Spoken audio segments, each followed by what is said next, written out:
السلام علیکم۔ امید کرتی ہوں کہ آپ سب خیریت سے ہوں گے۔ تو welcome back to my YouTube channel.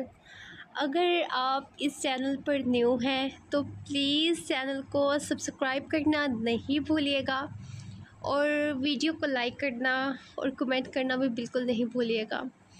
جی، تو جیسے آپ سب کو معلوم ہے کہ فضا کے دوسرے چینل پر اسٹرائک آئی ہوئی ہے، جہاں پر ان کا ناول راز عشق آیا ہوا آن گوئنگ تھا۔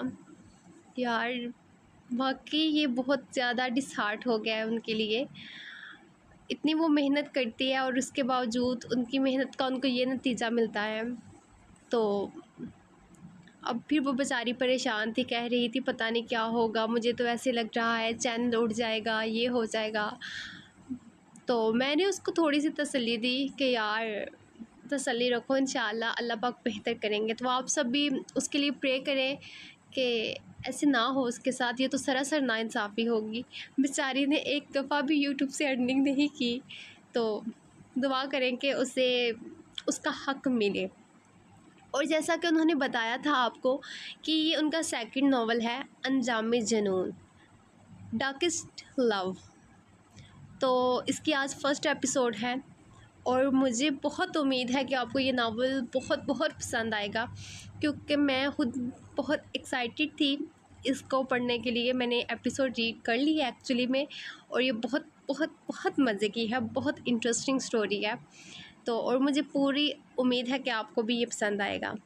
تو اچھے بچوں کی طرح فضا کو سپورٹ کرنا نہیں چھوڑیں، اور اسے سپورٹ لازمی کریں۔ اس وقت اسے آپ کی سپورٹ کی بہت ضرورت ہے، اور خدا کا واسطہ ہے بیڈ کمنٹ کرنے والے لوگ، چینل کو رپورٹ کرنے والے لوگ اس چینل سے اور اس ناول سے دور رہیے گا۔ چلیں، اب بہت سی باتیں ہو گئی، بہت گپ شپ ہو گئی، اب ہم بغیر تاخیر کے ایپیسوڈ سٹارٹ کرتے ہیں۔ انجام جنون، ڈارکسٹ لو، فضا نور، قسط نمبر 1۔ وہ قدم قدم اٹھاتی آگے بڑھ رہی تھی۔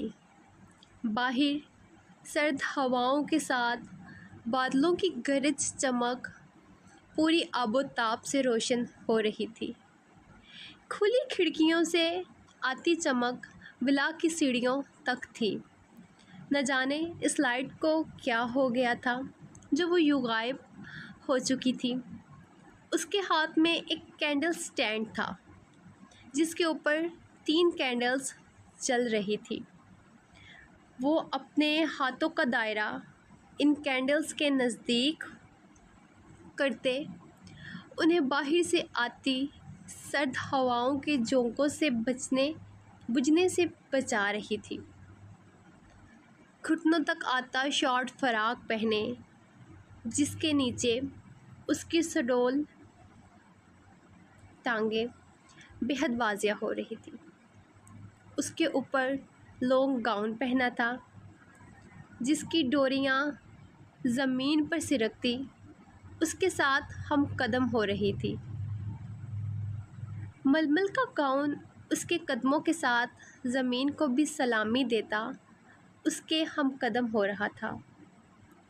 بے حد الجھے بکھرے کالے بال پشت پر تھے، جن کی لٹوں نے چہرے کے دائیں سائیڈ سے آگے کی طرف بڑھتے اس کی ایک آنکھ کو ڈھکا ہوا تھا، جبکہ دوسری آنکھ جلتے شعلے کے پاس ہونے کی وجہ سے بخوبی صاف نظر آ رہی تھی۔ گہری براؤن شیڈڈ آنکھ بے حد چھوٹی تھی، اور ان آنکھوں کے اوپر بنی پپوٹے کی لکیر سی تھی۔ اس کی آنکھوں سے ہوتے اگر نگاہ اس کے چہرے پر جاتی تو اس کا ناک بے حد چھوٹا سا اور پھونا سا تھا۔ اس کے نقش چائنیز نقوش سے بے حد ملتے جلتے تھے، جبکہ رنگت بے حد شفاف تھی۔ کون ہے وہاں؟ اس کی آواز بے حد سریلی تھی۔ وہ یوں ہی ان سفید ماربل کی سیڑھیوں کو عبور کرتے ننگے پاؤں نیچے آ رہی تھی۔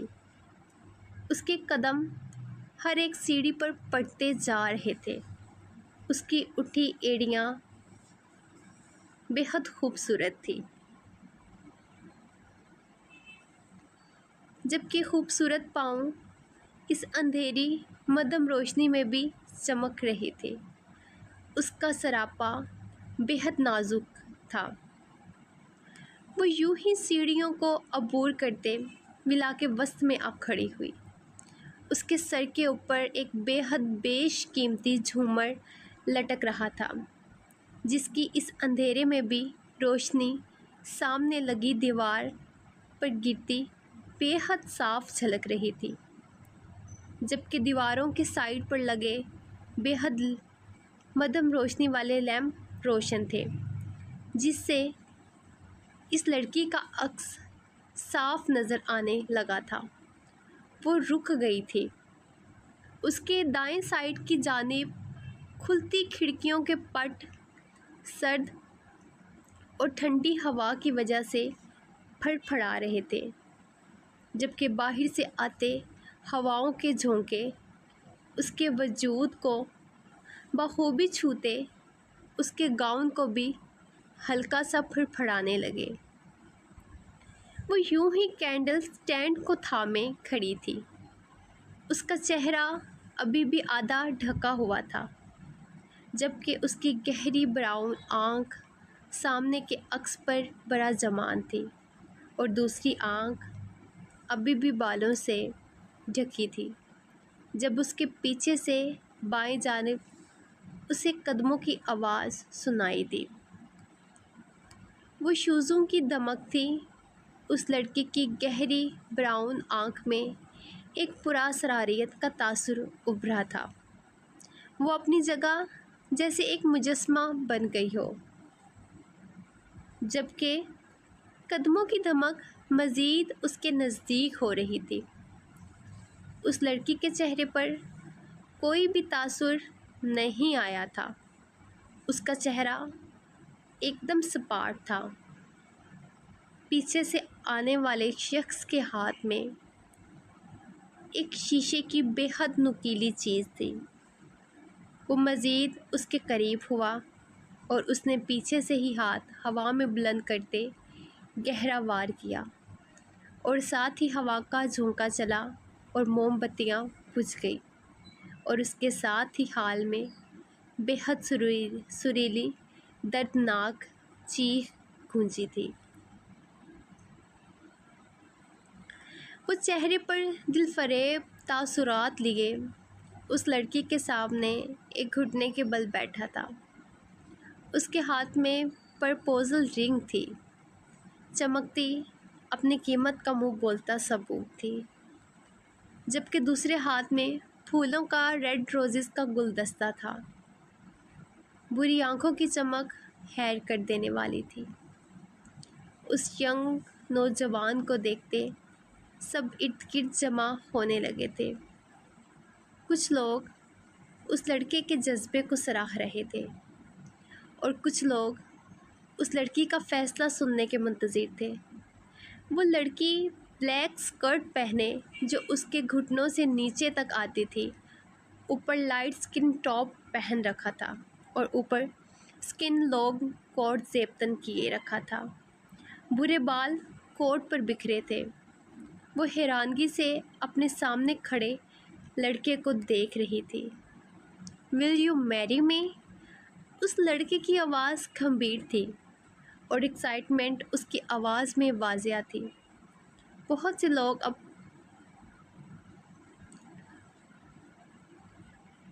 لندن کی سرد ہوائیں بھی پوری جان توڑ کوششوں سے ان کے فیصلے کی منتظر تھی۔ اس لڑکے کے چہرے پر ابھی بھی مسکراہٹ تھی، سانس پھول رہا تھا اور دل کی دھڑکن کانوں میں بج رہی تھی۔ اور پھر سرد ہوا کا جھونکا چلا تھا اور اس کے ساتھ ہی وہ لڑکی قدم پیچھے لیتی، نفی میں سر ہلاتے وہاں سے بھاگتے چلی گئی۔ وہ لڑکا اسٹک ہو گیا تھا۔ اس کے چہرے کی مسکراہٹ سمٹی تھی۔ وہ لڑکی اس بھیڑ کو چیرتی وہاں سے غائب ہوتی چلی گئی اور ساتھ اس لڑکے کا دل اپنے قدموں تلے روند گئی تھی۔ سب کچھ ویسا ہی تھا، بس اب وہ لڑکی وہاں موجود نہیں تھی۔ بری آنکھیں جو تھوڑی دیر پہلے پا لینے کی چمک لیے ہوئے تھی، اب ٹوٹے کانچ کا نظارہ پیش کر رہی تھی۔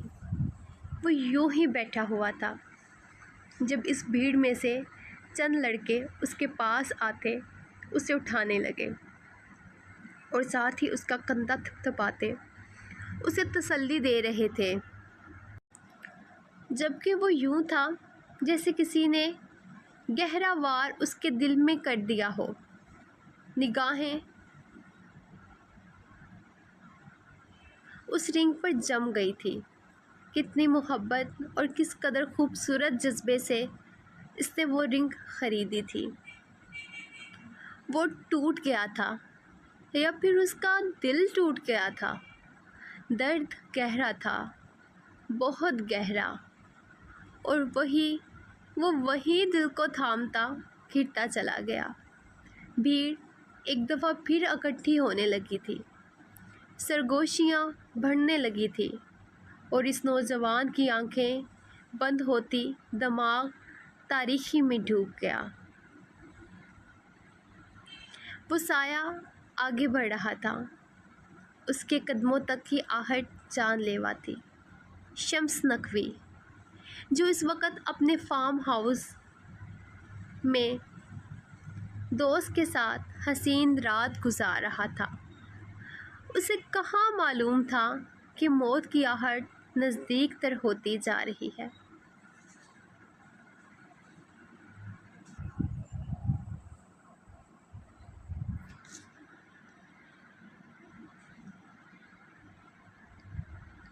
اس کی آنکھیں آج حد سے زیادہ بند ہو رہی تھیں، جنہیں کھولنے کی پوری کوشش کرنے کے باوجود وہ کھول نہیں پا رہا تھا۔ زندگی میں اس نے ڈرنک کی تھی کہ اسے اس مشروب کی عادت سی ہو گئی تھی، اس لیے اسے کبھی یہ مشروب اتنی نہیں چڑھی تھی جتنا آج وہ اس کے حواسوں پر چھا گئی تھی۔ یہاں تک کہ اسے اپنا وجود بھی مفلوج پڑتا محسوس ہو رہا تھا۔ اچانک سے اس کے ہاتھ سے گلاس پھسلتا اس لڑکی کی گود میں گر گیا۔ اس کے ہاتھ کام کرنا چھوڑ رہے تھے۔ اسے ایسا محسوس ہوا کہ جیسے اس کے وجود کے تمام مسلز سرد ہو رہے ہوں۔ وہ بولنے کی کوشش کر رہا تھا، لیکن زبان کے تانلوں میں مزید کھنچاؤ محسوس ہو رہا تھا، اور پھر کمرے میں آہٹ ہوئی۔ وہ لڑکی جھٹ سے اٹھتی، بغیر آہٹ کیے، آنے والے کی طرف بغیر دیکھے اس کمرے سے نکل گئی، جبکہ شمس نقوی اب کاؤ سے پھسلتا زمین پر گرتے اس لڑکی کو پکارنے کی کوشش کر رہا تھا جو روم سے جاتی دروازہ لاک کر گئی تھی۔ وہ ہلنے تک سے قاصر ہو رہا تھا جب کمرے میں مدھم روشنی بکھری اور ساتھ ہی ایک خیالہ سامنے آیا۔ شمس کی نگاہ سرخ گلف سے ڈھکے ہاتھوں پر پڑی اور وہ جھکا تھا۔ Dark death. جسم مفلوج ہو جاتا ہے۔ اس کی پراسرار آواز تھی۔ آواز کافی بھاری محسوس ہو رہی تھی۔ شمس جان نہیں پا رہا تھا کہ وہ مرد ذات تھا یا عورت ذات، لیکن اس کے شوز چمکتے بے حد بیش قیمتی مردانہ تھے۔ تمہاری دوست تمہیں ڈاک کا مشروب پلا کے گئی ہے، کچھ بولو گے نہیں اسے؟ سراسر اس کی بے بسی کا مذاق اڑایا جا رہا تھا۔ آسان موت۔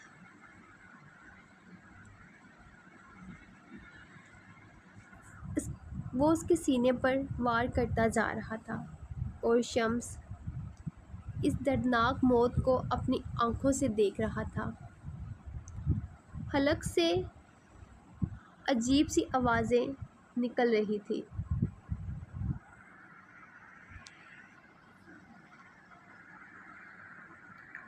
وہ ایسے اپنے کام میں مگن تھا جیسے وہی اس کا پسندیدہ کام ہو۔ جب کھڑکی پر آہٹ ہوئی،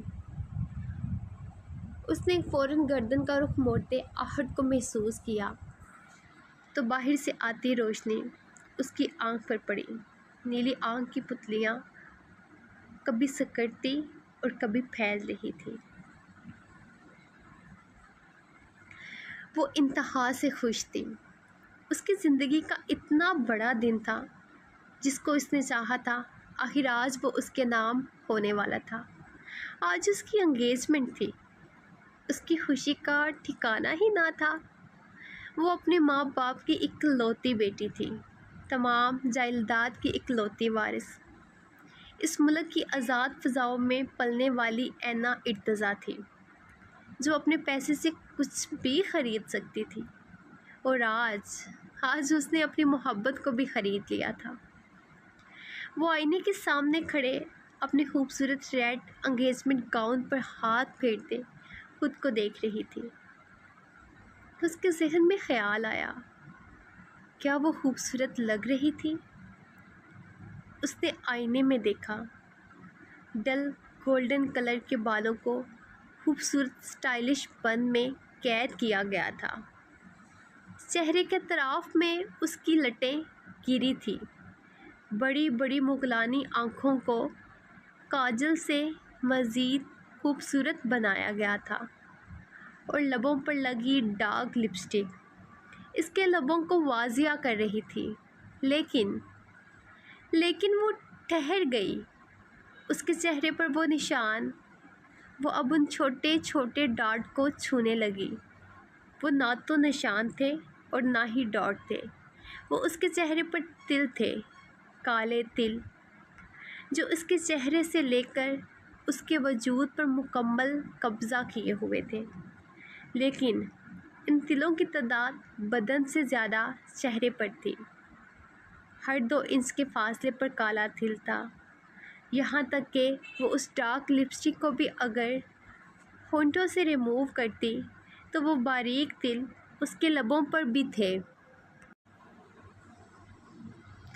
لیکن وہ قدرت کا عمل تھا کہ اینا اس بیماری میں مبتلا تھی جس کا علاج ناممکن تھا۔ اگر وہ چاہتی بھی تو کتنی سرجریز کروا سکتی تھی، لیکن اس کی ماں اس حق میں نہیں تھی۔ اس کے ماں باپ کو وہ ایسے ہی ٹھیک لگتی تھی، لیکن اینا کو وہ خود ٹھیک نہیں لگتی تھی۔ وہ جہاں جاتی تھی لوگ حیرانگی اور شوق کی کیفیت میں اس کی جانب دیکھتے تھے، کچھ ہمدردی سے دیکھتے تھے اور کچھ کے لیے وہ میوزیم میں لگا ایک دلچسپ مجسمہ تھی۔ میم، آپ ریڈی ہیں؟ وہ ابھی انہی خیالوں میں کھوئی تھی جب اس کا باڈی گارڈ بے حد ادب سے ہاتھوں کو باندھے اس کے پیچھے آ کھڑا ہوا تھا۔ آئینے میں دونوں کا عکس واضح ہوا تھا تو اینا نے بے حد غصے سے رخ موڑتے اس کی جانب دیکھا۔ تمہیں آخر کس چیز کی جلدی ہوتی ہے؟ اس کی آواز میں صاف خفگی جھلک رہی تھی، جبکہ باڈی گارڈ کی نگاہیں ابھی بھی جھکی ہوئی تھی، ہاتھ پیچھے بندھے ہوئے تھے۔ میم، سر کی کال آ چکی ہے، سب آپ کا ویٹ کر رہے ہیں۔ اس نے بے حد ادب سے اس کی اونچی آواز پر یوں ہی سرد نگاہوں سے کہا۔ اس کا سر آج تک کبھی اس کے سامنے نہیں جھکا تھا۔ ہاں، البتہ اس کی نگاہیں ضرور جھکی ہوتی تھی۔ جب وہ نیا آیا تھا تو اینا کو بہت تجسس تھا کہ وہ اس کی جانب دیکھے، آخر اس کی آنکھوں کا رنگ کیسا تھا، لیکن اس نے کبھی ایسی جرأت کی ہی نہیں تھی۔ شاید اسے اس کی اوقات کا پتہ تھا، اور اینا بھی اسے بخوبی اس کی اوقات میں رکھتی تھی۔ وہ اس پر ایک تنقیدی نگاہ ڈالتے، بے حد تنفر سے سر جھٹکتے باہر کی جانب بڑھنے لگی۔ اس کے گاؤن کی لمبائی بے حد تھی جو اس کے قدموں میں آ رہا تھا۔ میری مدد کرو اب، کیا کھڑے کھڑے لوہے کی طرح اسٹیچو بن گئے ہو؟ اس نے اسے یوں ہی کسی سخت چٹان کی طرح کھڑے دیکھتے غصے سے کہا۔ میں آپ کا باڈی گارڈ ہوں میم، یہ میرا کام نہیں ہے۔ بے تاثر لہجہ تھا۔ اینا کا دل کیا کہ وہ اس کا منہ توڑ دے۔ تم اس کام کے پیسے لیتے ہو باڈی گارڈ؟ وہ ترختے اس کے نزدیک پڑی۔ میں آپ کی جان کی حفاظت کرنے کے پیسے لیتا ہوں، نہ کہ آپ کی ڈریس مینج کرنے کے۔ وہی سرد انداز۔ وہ غصے سے بھڑک اٹھی تھی۔ تمہاری یہ زبان۔ وہ ابھی کچھ کہتی ہی جب وہ پھر سے اس کی بات رد کر گیا۔ میم، دیر ہو رہی ہے، چلیں۔ اس نے سائڈ پر ہوتے اسے باہر کی جانب چلنے کا اشارہ کیا۔ اگر اس ڈریس میں میرا پاؤں الجھا اور میں گر گئی اور مجھے چوٹ لگ گئی تو میری جان کو ہی نقصان ہوگا، اور تم میری جان کی حفاظت کے ہی پیسے لیتے ہو۔ اینا نے تمسخر سے اسے گھورتے کہا۔ آپ یقین رکھیں میم، میں آپ کو گرنے نہیں دوں گا۔ اس کا لہجہ پر یقین تھا۔ اینا نے خاموشی سے غصیلی نگاہوں سے اسے دیکھا اور خود ہی گاؤن اٹھاتی باہر کی جانب بڑھی، جبکہ باڈی گارڈ سر جھٹکتے اس کے پیچھے ہوا۔ وہ جیسے ہی گاڑی کے قریب جانے لگی تو بے ساختہ اس کا پاؤں گاؤن کے ساتھ لپٹا، اس سے پہلے کہ وہ گاڑی کے اوپر گرتی۔ جب گارڈ نے آگے بڑھتے اسے بازو سے تھامتے گرنے سے بچایا۔ اس کے ہاتھ کا لمس نازک سکین پر اینا کو بے حد کھردرا محسوس ہوا۔ وہ بے ساختہ لڑکھڑاتی گارڈ کے کشادہ سینے سے لگی تھی۔ وہ اسے سیدھا کھڑا کرتے فوراً دوبارہ 2 قدم پیچھے ہٹا۔ میں نے آپ سے کہا تھا میں آپ کو گرنے نہیں دوں گا۔ وہ اپنے چھونے پر اسے اپنی صفائی پیش کرتے اپنی بات کی یقین دہانی کروانے لگا۔ اگر تم میرا گاؤن پکڑ لیتے تو میں گرتی ہی نہ، بدتمیز گارڈ، وہ کہتے جلدی سے دروازہ کھولنے لگی۔ جب گارڈ نے آگے بڑھتے خود گاڑی کا دروازہ کھولا تو وہ فوراً سے پچھلی سیٹ پر بڑا جمان ہو گئی، اور گارڈ دوسری جانب گھومتا ڈرائیونگ سیٹ سنبھال گیا۔ سارا میرا موڈ سپائل کر دیا۔ وہ منہ میں بڑبڑاتے ڈرائیونگ سیٹ پر بیٹھے ریلیکس انداز سے ڈرائیونگ کرتے گارڈ کو دیکھتے غصے سے بڑبڑا رہی تھی، پھر خود کو ریلیکس کرتی گہرا سانس لیتی باہر چلتے مناظر کو دیکھنے لگی۔ آج اس کی زندگی کا اس قدر خوبصورت دن تھا۔ وہ ہرگز بھی اس گارڈ کی وجہ سے اپنے اس دن کے کسی بھی مومنٹ کو سپوائل نہیں کرنا چاہتی تھی۔ ٹک ٹک، ہیل کی آواز صاف شفاف چمکیلے فرش پر بخوبی اٹھ رہی تھی۔ وہ سکن پینٹ ٹراؤزر کی پاکٹس میں ہاتھ ڈالے، بلیک ڈریس شرٹ کو پینٹ کے اندر دھنسائے اور کوہنیوں تک کفس کو فولڈ کیے، ایک ہاتھ پر واچ جبکہ دوسرے ہاتھ پر بے حد بیش قیمتی ڈائمنڈ کا بریسلٹ پہن رکھا تھا جو کہ اس کی نازک کلائی پر بے حد جچ رہا تھا۔ ٹیل پونی میں مکید بال کندھوں تک جھول رہے تھے۔ اس کے چہرے پر سنجیدگی تھی، نقش بے حد جاذب نظر تھے اور چہرہ ملائمت لیے تھا، اور نیلی آنکھوں کی پلکوں کو مسکراتے مسکارے سے سجایا گیا تھا، جبکہ اس کی دائیں طرف اس کے ساتھ چلتی سیکرٹری اس کا بلیک کوٹ جو اس نے آفس میں آتے سب سے پہلے اتارا تھا، اپنے بازو پر ڈالے، ایک ہاتھ میں اس کا بیگ پکڑے چل رہی تھی۔ وہ مہبینہ سکندر تھی، جو لندن کی معروف بزنس وومن، بزنس کی دنیا میں لیڈی باس کے نام سے جانی جاتی تھی۔ اپنے جذبات پر اس قدر قابو رکھنے والی کہ لوگ اسے پتھر کی مورت سے تشبیہ دینے لگے تھے۔ میم، ایس پی ماجد سلطان، اس نے ابھی اتنا ہی کہا جب وہ قدم روکتے اس کی جانب بڑھتی۔ تمہاری جرت کیسے ہوئی اسے میرے آفس میں ٹھہرانے کی؟ وہ شیرنی کے لہجے میں گرائی اور سیکرٹری کا رنگ سرد پڑ گیا تھا۔ اس کے دل کی سپیڈ بڑھ گئی تھی۔ اس کا سنجیدہ اور سرد لہجہ ہی جان نکال دینے کے لیے کافی تھا، لیکن اب تو وہ اس پر گرا رہی تھی۔ میم، اس نے جلدی سے حلق تر کیا۔ وہ پل میں اس پر ایک جلتی نگاہ ڈالتے، رخ پلٹتے، دوبارہ سے چلنا سٹارٹ ہو چکی تھی۔ سیکرٹری نے اس کے لہجے اور انداز کو اس دفعہ نوٹ نہیں کیا تھا، کیونکہ وہ ایسے ہی تھی، پل میں اپنے تاثرات بدل لیتی تھی، جیسے کہ کچھ ہوا ہی نہیں ہو۔ آئی ایم سوری میم، لیکن وہ بے حد ضد کر رہے تھے۔ سیکرٹری اس کے پیچھے بھاگتے بولی۔ آفس کے نزدیک جاتے ہی اس نے فوراً اپنی میم کے لیے دروازہ وا کیا۔ وہ تنفر سے اندر بڑھی۔ وہ دائیں سائڈ پر بڑے سے کاؤچ پر بے حد ریلیکس انداز سے بیٹھے، ٹانگ پر ٹانگ جمائے میگزین کی ورق گردانی کر رہا تھا۔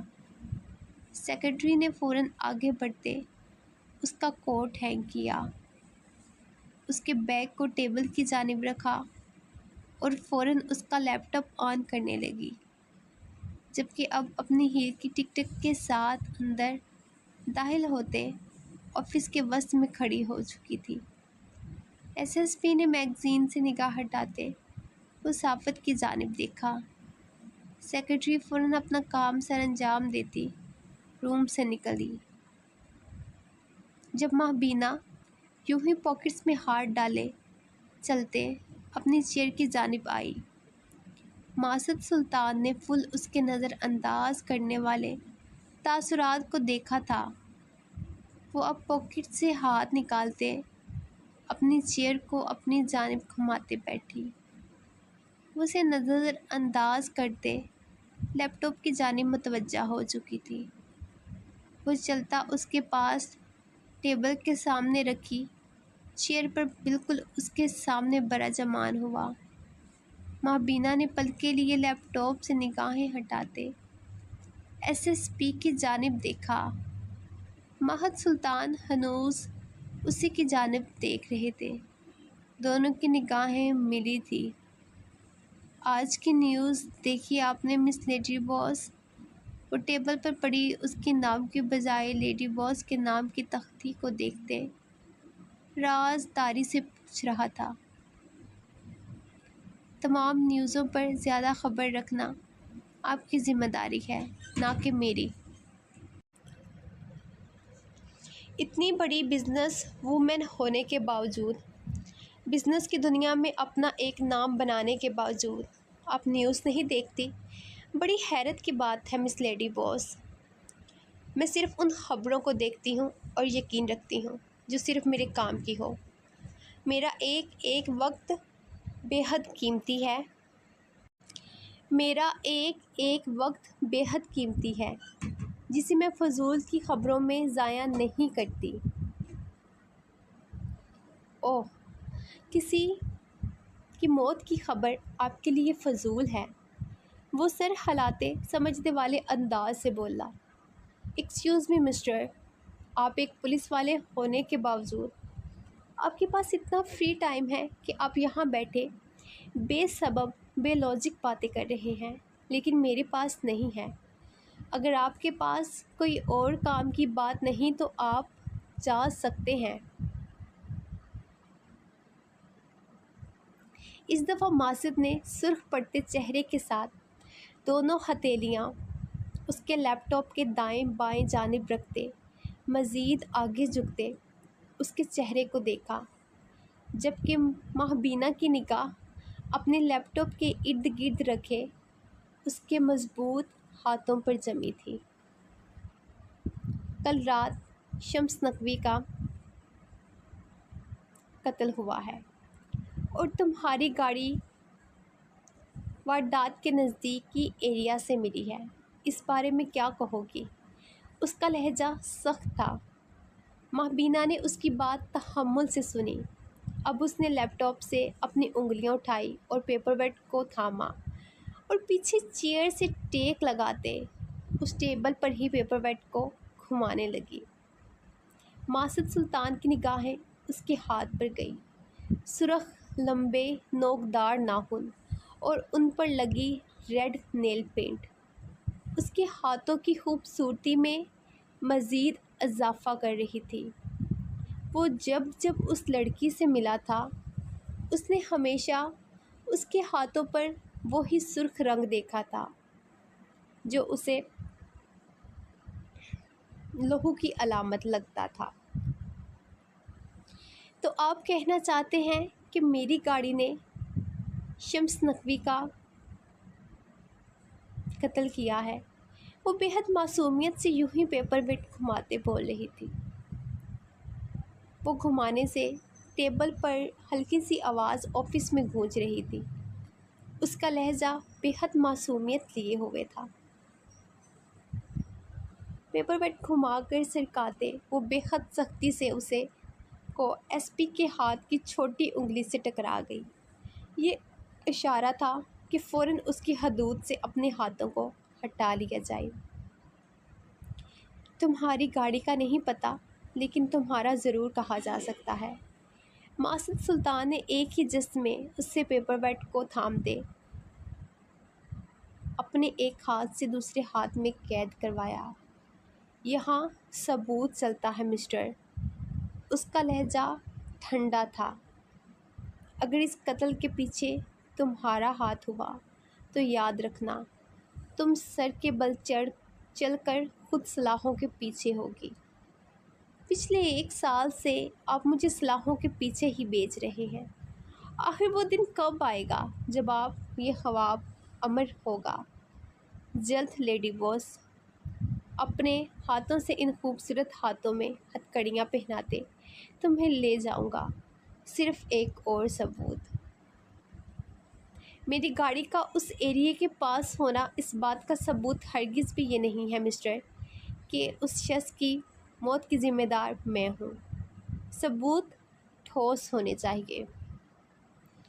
بچوں جیسے کھیلوں سے باہر نکل آئیں۔ وہ اب انگلیوں میں پین گھمانے لگی۔ سرخ نیل پینٹ سے رنگے ناخن دوبارہ ایس پی کی نگاہوں کے سامنے آئے۔ مس لیڈی باس، آپ کے فنگر پرنٹس چاہیے ہمیں۔ وہ بات تمام کرتے کہتے اٹھ کھڑا ہوا۔ میرا وکیل آپ سے خود بات کر لے گا اس ٹاپک پر۔ میں مزید آپ سے کسی قسم کی بحث نہیں چاہتی۔ وہ کہتے لیپ ٹاپ کی جانب متوجہ ہو گئی۔